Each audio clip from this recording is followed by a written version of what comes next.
Hey, what's up with it, guys? Hey, welcome back to another video. Real quick before we start, I just want to apologize. I am a little under the weather, so I apologize for the exceptionally nasally voice today. But I wanted to go ahead and post this and get this out there for you guys. I was watching Cargo's stream yesterday, and he had a discussion kind of going on regarding Moonkin tanking, and it really got me thinking. You can see here the gear and the talents that I'm running. Feel free to pause, rewind this at any point if you want to double check anything. But this was a setup I kind of put together based on all of the items that I had, trying to optimize for specifically Moonkin tanking. Now you can see in this setup, I have around 8,200 armor in Moonkin form. We have in the ballpark of 5,000 health. If I use the brew and food buff, I have I think just under 5,300 health if I'm not mistaken, and in the ballpark of 5,500 to 6,000 mana. So we're pretty beefy. The 60%, or sorry, the 8,200 armor is roughly 60% physical damage mitigation. Now that's before bark skin. I also had around 5% dodge, I believe, at the time of recording this when I had looked. But you can see all the buffs there on my right. Pretty shortly here, I moved the threat, damage, and healing meters over to the left-hand side because there's so many buffs that it gets a little bit clustered over there. But I'm going to talk about a few things. I'm going to talk about the basic rotation. Real quick, you can also see I have Trophy running over on the left-hand side of the screen here, which is an add-on that shows you guys every one of my casts. So if you guys are wanting to see how I'm doing certain pulls and things like that, that is a really good way. I've sped this footage up. The run took just under 1 hour. For a full Skullomance run, which I would say is pretty standard based on the groups that I have run with. I would say that's not exceptional, but it's definitely not bad either. So this was actually a lot easier and more successful than I thought it was going to be at kind of first glance. But after watching Cargo's stream, it really got me thinking of the pros and synergies and things like that with this. Now, I'm playing Horde. There are some alliance synergies that I will mention as well, but I wanted to go through kind of the benefits to running this and why you would want to run with a Moonkin tank in general. Now, the main reason is that you can run a caster heavy group and everyone's benefiting from your Moonkin aura, and you just have a lot of synergies. I would say priests and mages and warlocks would be the ideal kind of 3 partners that you would have, and that last spot being a little bit of a flex pick. But AI is really helpful with mages. The fort buff is also very helpful with priests, since you're not exceptionally tanky regarding your health and mitigation outside of just your increased armor. So those classes are very valuable, and then warlocks are just great because you also can get the imp buff, things like that if you needed it. But again, they're all benefiting from your Moonkin aura. So as far as just the overall group synergy, it's very, very good. Not to mention all of those classes basically can be standing near you, as opposed to if a melee is running in on a caster or something like that and they rip aggro. It's easier if all the casters that are standing next to you, if someone rips aggro, something like that, it's usually not too problematic. But you can kind of see here, I'm not having too much of an issue with threat on any of these pulls. There are a couple pulls in this. I didn't edit out any of the pulls. You'll see there are cuts, and I basically just cut out drinking time in between pulls. I was basically drinking after every single pull to ensure I was at more or less full mana when I started, just because I was a little leery towards the beginning of this dungeon, wanting to make sure that, you know, nothing problematic happened, or I had enough mana if, you know, there was an oh shit scenario. But later on I will chain pull a little bit or do 2 or 3 packs before drinking, because I was getting a better feel for how much mana I was needing to get through these pulls. But kind of back to the synergies, the caster cleave is really strong. You can see here we have an elemental shaman and a mage. Ideally, I would have had a warlock, I think, instead of the warrior, and you just have a very high offensive group. You basically be burning bosses in just a few seconds, and it would be very strong. Depending on if you're Horde or Alliance, you could also run with an enhancement shaman or a ret paladin, since both of those classes will gain some benefit from your Moonkin aura, but will also bring an added value of physical damage if it is needed in situations like Skullomance is a great example, where there's a handful of mobs that are, magic immune. So there are situations like that. So that might want to be a situation and a synergy that you pay attention to, but they will benefit from things like judgment, exorcism, things like that, or earth shock, chain lightnings.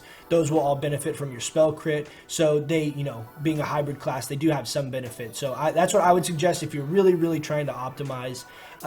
This is a guild group that I'm running with because I wanted to try it with people that I knew in case for some reason it was a problem. I didn't want to make a bunch of pugs suffer. So you'll see outside of a couple trolley situations with Mocking Blow or max rank Earth Shock, the run went very smooth. Now let me tell you the pros and the cons to this situation. The pros is that you are a very high DPS tank. You are initiating pulls and holding threat strictly because of how much damage you're pulling, and because your initial burst is so high. Usually it is not a problem when it comes to threat. I had very little issues when it came to threat, with the exception of body pulls like in this clip that just happened right here, or if the bosses had an aggro drop type mechanic. But I would argue that any tank is going to have some kind of problem with that, and you're really just talking about a scale of how big of a problem. Every tank that's going to be somewhat difficult to manage, or is going to be a little more chaotic than just a straightforward pull.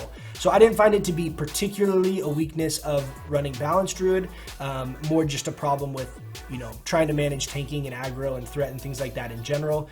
Another really big benefit, as you can see here, me being a caster, I'm able to hold full threat on these ranged targets if they're not running to me. So things like that, if you're running a caster heavy group, is great. You lessen the chance, honestly, of body pulling a lot of packs if there are ranged mobs, and the warrior charges in and then body pulls a second pack, things like that. So if you are running full casters, that is an added benefit or something to be aware of in dungeons like this where there are a lot of casters. I didn't have too much issue really holding threat on any of these. You can see all the health bars, things like that going. Again, outside of a couple kind of trolley moments or the warrior using sweeping strikes in really heavy cleave situations, it was overall really smooth, and I didn't have too much of a problem holding threat.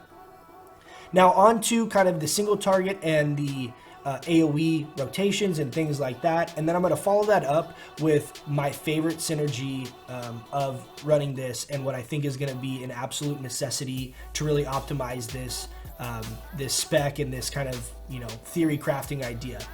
So first and foremost is going to be the rotations. For single target, you can see I'm opening on almost every single pull with Wrath, utilizing the travel time of the projectile to let me get at least like a half of the Starfire cast off for free.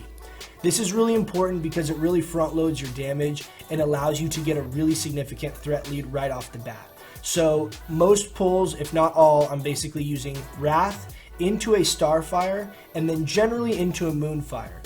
It depends a lot on the situation, because if you can chain basically 2 Starfires back to back and then follow that up with a Moonfire, assuming you have a Priest shield on you, or if you're running with a Paladin and you have the, I think it's called Concentration Aura or whatever it is that makes you immune to knockback or reduced knockback. However, you really want to avoid casting Starfire with a mob on you at all if you're not using Bark Skin. There is a pull towards the end of this dungeon where there was 2 mobs. I thought I'd only pulled 1. There was 2 mobs. I started casting Starfire while I was face tanking, and the amount of pushback on Starfire I think was 3.8 seconds. Now that's in addition to the 3-second baseline. So it basically turns Starfire into a 7-second cast. So scenarios like that are obviously not efficient. So anytime you have mobs on you, you really have to prioritize Wrath and Moonfire. Not a problem at all, but just something to be aware of. You really can only cast Starfire if you don't have mobs on you, outside of the exception of if you have Bark Skin up. Now, my opener, like I said, was Wrath into Starfire, generally into Moonfire, because if there was more than 1 mob, I was then using that extra second or so. With that combo, Wrath, Starfire, Moonfire, you have about a second until the mob usually connects with you, and you can use that second and a half to get an additional Moonfire off on, you know, a second target or even 2 Moonfires to help with your AoE threat if you're pulling packs of 2 or 3. So that's what I was doing. Or if it's just single target, you can keep following that up with a Wrath spam after that and just keeping Moonfire on the target. One other thing that's actually a very strong combination, I didn't utilize it too much in this dungeon because we weren't having an issue, and because I was running with a priest, the knockback wasn't that problematic. But I would say your default single target opener on bosses would be Wrath into Starfire into Moonfire.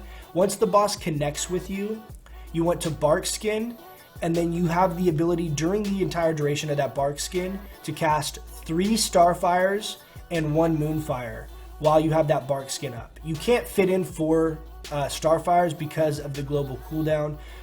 So the last portion of that will clip and likely is not going to be worth doing. So with that being said, that would be my ideal opener if you're running with any kind of healer outside of a priest. The priest shield and the immunity to the knockback on your spells because of the priest shield is significant.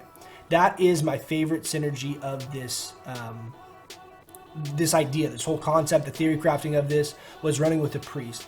I would say that running with a disciplined priest that has power infusion and the increased shield, which I think most priests run with the increased shield talent, but power infusion would be great because not only are you benefiting from a DPS output standpoint, but it's helping significantly with the threat on the bosses with power infusion.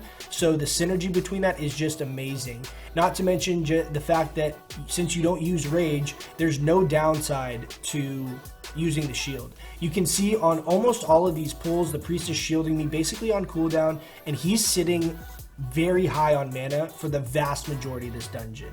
I was talking to him, you know, in Discord during this, and there was, outside of, like I said, a couple of kind of disorganized pulls, it was not at all healing intensive, and the fact that he can basically be using Power Word Shield on cooldown is a massive thing to not overlook, because that does hinder both bear druids and warriors as far as DPS and, you know, threat per second goes. Like I said, a disc priest would be so significant because of just the overall damage output and the threat that you gain from power infusion. It's just a really, really good synergy. But for some odd reason, when I was really thinking about this, I didn't even think about the fact that the shield and the cast knockback immunity thing, but that made this actually a lot easier and smoother than I was expecting. So when that happens, basically you can see I'm not actually using Starfire in a lot of these pulls once any of the mobs connect with me, even though I do have the shield up. And the only reason for that is just I was basically having a little higher burst DPS with Wrath in just kind of some of these pulls. But it really, honestly, the overall DPS and threat output should be very, very similar, with the exception of as soon as the shield falls off, Wrath is going to be higher because you're basically dealing damage in the middle of what would be the Starfire cast. So it breaks up those casts, allowing you more chances to crit, allowing you to just have a faster cast time in general, all things considered, because of that. So yeah, again, you can see that most of these pulls went very smooth. You can see my overall group's health, things like that. I did run with a Greater Arcane Elixir in this just to make sure I had kind of as much damage as I could, you know, while not spending a bunch of gold, just to help with overall threat. And another thing to point out is the threat meters up on the top left, right by the party frames there, and you can see how my threat is comparing to my groups. Again, outside of bosses using some kind of aggro drop or people in my group using some kind of high threat generating ability, it was very smooth. And the fact that I was getting the openers on these mobs very regularly, I was around twice the next person's threat on the target. So I didn't find threat to be that much of a problem, but you do want to have one macro for sure. I will post it in the description, but this macro is a bear shift into a taunt.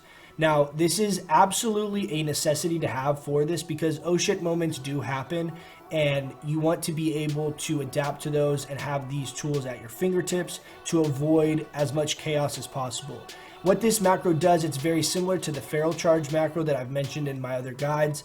And it basically shifts you and then also casts Growl at the same time, allowing you to basically instantly taunt even though that you're Moonkin tanking. The shift and Growl happen almost instantaneous, so it's very, very, very quick. It is slightly shorter than if you're already just sitting in bear, because there is a little bit of time that it takes when you transition into bear, but it's not a full global cooldown.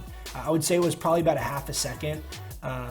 It felt very smooth and was not a problem. I use it throughout this video, so you'll see a few times that does happen. But all in all, that macro is absolutely crucial to doing this, just to ensure that, you know, when those situations do come up, because they will, where people do rip aggro, you want to have that macro at your disposal. Now, another thing that's worth mentioning is I wouldn't try this unless you have relatively decent gear. You can see I'm running mostly tier 1, so my spell damage isn't actually that high. I think I'm in the ballpark of like 150 or 175 spell damage. You want to make sure this is overall spell damage and not just arcane damage, because you are utilizing Wrath so much and you're really using your entire kit, just depending on what situations arise. So you want to make sure it's just spell damage, period. But I'm using mostly my tier 1 for, you know, the fact that it's leather and just has high base stats as far as stamina and intellect, and then allowing me to pick up kind of some spell damage between my weapons and my off pieces. So that was kind of my logic here. And then I have one armor trinket. The armor trinkets are really, really substantial in Moonkin, especially if you have any points in thick hide. Oh, real quick before I elaborate on that, I slowed this fight down to normal speed to really show you guys kind of a full normal tank and spank type situation. That's just a normal fight. He doesn't teleport any of us in this fight, so this is about a very good example of a longer extended fight. Just to kind of put it into perspective to see how it's going, you can see my threat throughout the whole fight, as he doesn't have any significant threat drops or anything like that, as well as just the overall DPS. But with that being said, yeah, all of this was honestly really fun. If you're looking for something to kind of play with and try out, it's really fun. But again, make sure you have the gear for it. Don't go into, like any tank, you don't want to go into dungeons tanking and be really under geared. It's going to be a problem. Your threat's going to suffer, you're going to be exceptionally squishy, and it's going to be just a tough time in general. What I was mentioning before about the armor the armor trinkets, is that in Moonkin form, if you have any points in thick hide, the armor trinkets are significant. They're in the ballpark of 600, 700, 800 armor, while in Moonkin form, that's nothing to scoff at. You want to really make sure that you're utilizing those if you can, if you have them or you have access to them. This fight I also am keeping at full speed, and this fight got really scuffed. I didn't get the initial threat lead. This boss does drop aggro and has weird threat mechanics with it, so this one was exceptionally messy. But I wanted to leave that in there to kind of show you guys the good and the bad. Everything is not all just good. There is times where problems come up. You can see our mage is doing a ton of damage here, which is obviously part of the issue, and the fact that I didn't get that initial threat lead was also problematic. But I just basically go into bear form and I'm basically just taunting on cooldown, and it still worked out fine. All that being said, guys, I had a blast doing this. This was fun. If you guys are at all interested in this, I definitely suggest trying it out. Just make sure you have some decent gear. If you have questions on it, hit me in the comments below, and I'm happy to answer all of those questions. On that note, I'll catch you guys in the next one. See ya.